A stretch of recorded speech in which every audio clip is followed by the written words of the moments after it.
My name is Emily and I'm 26 years old. I work hard at my job. I live with my husband, John. Lately, I've been thinking about having children soon. But John thinks we should first build our own house and settle down before having kids. So we're saving up money to buy a home. I really want to have children soon because it gets more challenging as we get older. But John is stubborn. Whenever I bring up having kids, he always says we need to focus on getting our own house first. He doesn't listen to my feelings on this. I sighed and thought I'd have to work extra hard to save money for our home. John and I have been married for a year. He rarely listens to my opinions, even when we were dating. He always pushes his own ideas. I used to think it was cute, but now that we're married, it's different. Respect for each other's opinions is crucial in a marriage. Another thing that bothers me is how often John visits his parents, who live just a short drive away. He goes there at least once a week, and sometimes I join him on weekends. When I asked why he goes so often, he says it's to save money on food and other expenses to help us buy our own home. But I found out he spends money on drinks with coworkers a few times a month. Cutting these expenses would really help us save more money. He keeps going to his parents' house to save money, even just for one meal. It really bothers me. He tells me to use less hot water when washing dishes and insists on turning off the lights early, even if he's not ready for bed yet. I'm surprised by how strict he is with saving money, especially when it only applies to me and not to himself. If he tried to control me the same way, I'd be upset. But he thinks it's fine to enforce his rules on me. Every week when we visit his parents, there's another issue. They keep asking when we'll have a baby. They say they want to see their grandchild soon. I also want a child, but John is the one who insists we buy a house first.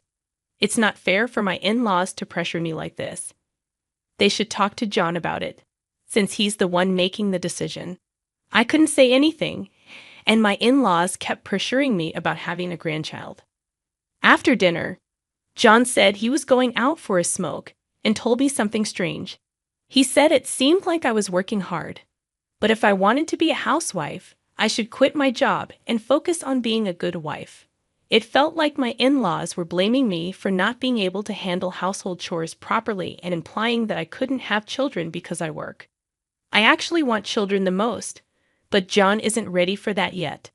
They kept pressuring me to quit my job, saying it was embarrassing that my husband was making me work. Both John and I earn about the same amount, and I find my job rewarding. John was the one who encouraged me to work to save for our home. So why do my in-laws keep blaming me for it? I finally snapped and told them that John is the one who wanted me to work, and they should talk to him instead of constantly nagging me about it. When it comes to having children, I want them too, but John won't listen until we have our own home. Instead of blaming me, they should talk to their son honestly. My words shocked them, and I apologized before leaving the table. I was angry with John, who was casually smoking outside, so I got into the car without saying anything. He asked if I was leaving already, but I knew he would never tell his parents the truth. I'm tired of hearing various things from my in-laws. I told John clearly that I won't visit them anymore. He looked surprised and asked why. He said we could save on food expenses and that we both want a home and children soon. He's right about saving, but I've told him before that we'd save more if he cut back on drinking and smoking instead of just saving on one meal by visiting his parents. Everyone needs a break. Despite that, he keeps imposing rules on me, like using less hot water and turning off the lights early. He thinks we can save money without giving up anything. If I have to go through all this alone, then I don't need a home. I'm tired of never seeing him sacrifice anything himself, but expecting me to do it all. It seemed like he was dismissing my feelings until he realized how angry I was. He admitted that it is a big deal. He also pretends in front of his parents that he's cooperating on having children and blames me for not having grandchildren yet. This really made me angry. I'm tired of being the only one pressured about having kids. It's not me who doesn't want children, it's John. I've been saying for a long time that I want children soon. Seeing John unsure how to handle my anger gave me a slight sense of satisfaction. He's usually so confident and assertive, but now he seems unsure. As I continued to grapple with our issues, a turning point arrived unexpectedly about a month later. One of my relatives, my father's brother, passed away, and I attended the funeral with John. I learned that my late uncle owned several pieces of land, a luxurious mansion, and lived a lavish lifestyle. John, who had heard about this from someone else, remarked, "Impressive. I didn't know you had such a remarkable relative." A few days later, I received news about my uncle's inheritance. I invited the lawyer handling the inheritance to our apartment for a discussion over tea. Since this matter concerned only me and had nothing to do with John, I asked him to leave the room, as he seemed uneasy about the topic of inheritance. I wanted to avoid any potential trouble if he got involved. After about 3 hours of discussing the inheritance with the lawyer, I realized that John, who had been home earlier, was nowhere to be found. I assumed he had gone out to give me space during the conversation. I began preparing dinner, unaware of what he was secretly planning. 3 months later, John told me he had something to show me and took me for a drive. As we drove into a residential area, I wondered with excitement where we were heading. I was puzzled as John drove us into a residential area. I thought we might be going somewhere fun or for shopping. Ignoring my confusion, he told me to get out of the car and parked in front of a certain house. He pressed the intercom, and my father-in-law and mother-in-law came out from inside. However, this house clearly wasn't my in-laws' home.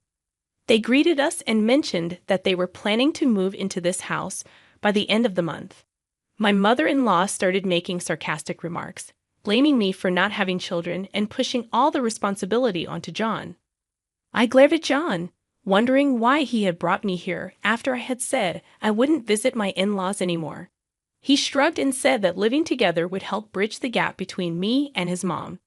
He insisted that this would be our new home and that I should cooperate on the children issue. I couldn't accept this arrangement, especially since I had clearly stated that I wouldn't go to my in-laws' house anymore. I questioned why he decided this without even consulting me. He explained that it was a two-family house and that he always planned for us to live with his parents eventually. I was shocked. We didn't have enough savings to build a two-family house. Yet this newly built house looked splendid. John revealed that my dad and he had contributed the money, so our savings were depleted. I felt betrayed and confused by this sudden decision. It sounds like things became very tense between you and John.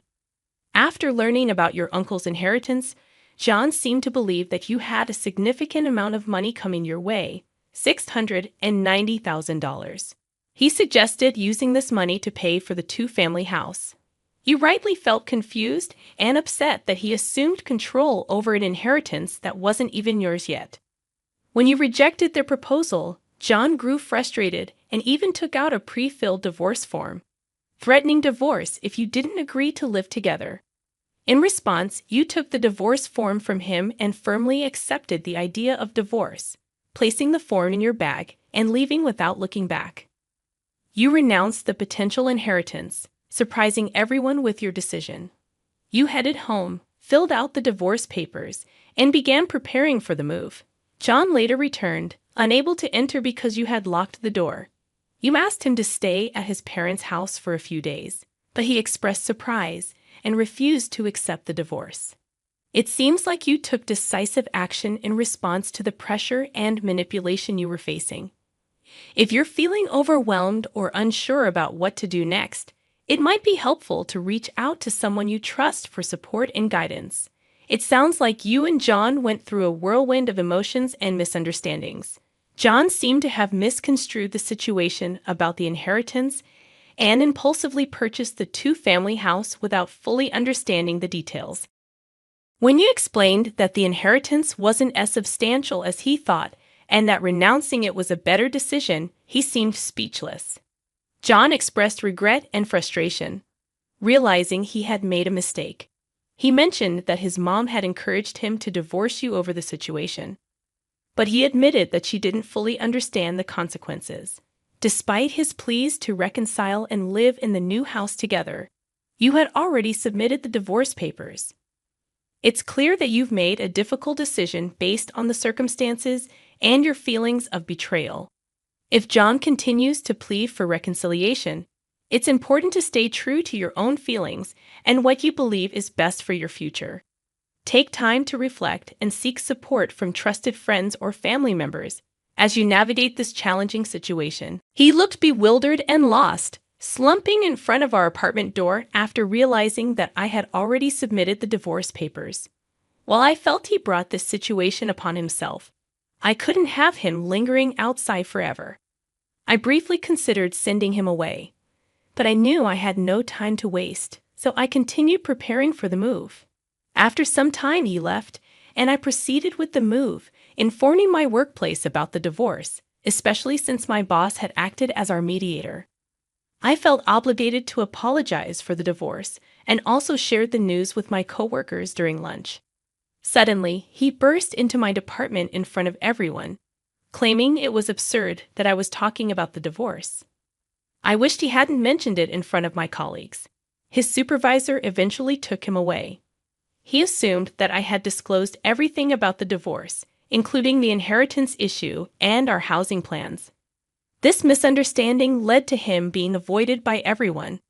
Recently, he quit his job. A male colleague confessed to me that he had liked me for a long time and hoped to build a home where we could communicate and work things out together.